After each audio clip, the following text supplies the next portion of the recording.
In case you were on Mars last night or in some place where you can't get internet reception, you missed the story about the Republican primary for U.S. Senator from Texas. In the end, it wasn't close at all.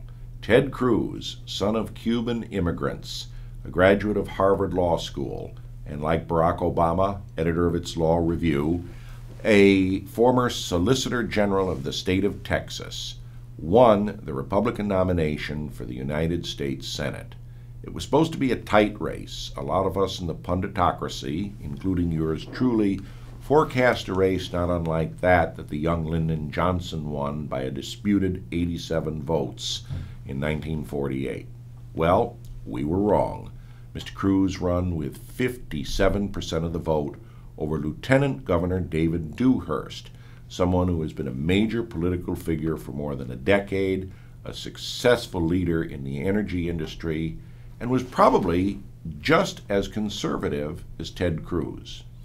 The difference was that Cruz appealed to the political outsiders, the Tea Party, the conservative activists who lick stamps, make phone calls, work the net, and show up to vote in 90-degree weather. And believe me, as someone who spent a lot of time in the Lone Star State, it gets awful hot in July in Texas. But in the end, they turned out. Ted Cruz is also interesting in the sense that he joins Marco Rubio and Democrat Robert Menendez, the senators from Florida and New Jersey respectively, as the third United States Senator of Cuban heritage, and they're all first generation. Their parents came over from that island just off the shore. Ted Cruz has an impressive life and career. I can say from someone who's covered him extensively, he's one of the brightest people I've ever met.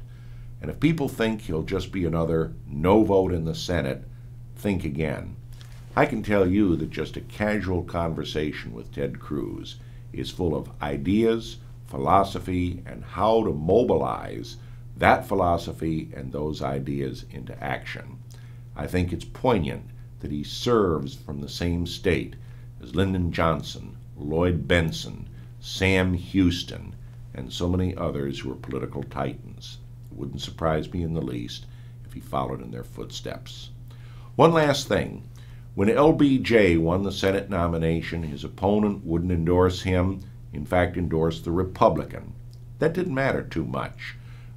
Johnson won easily, and the rest is history. So it is with Ted Cruz. His opponent's a gentleman, but it wouldn't make any difference. He's going to win handily over the Democrat. How times change in politics.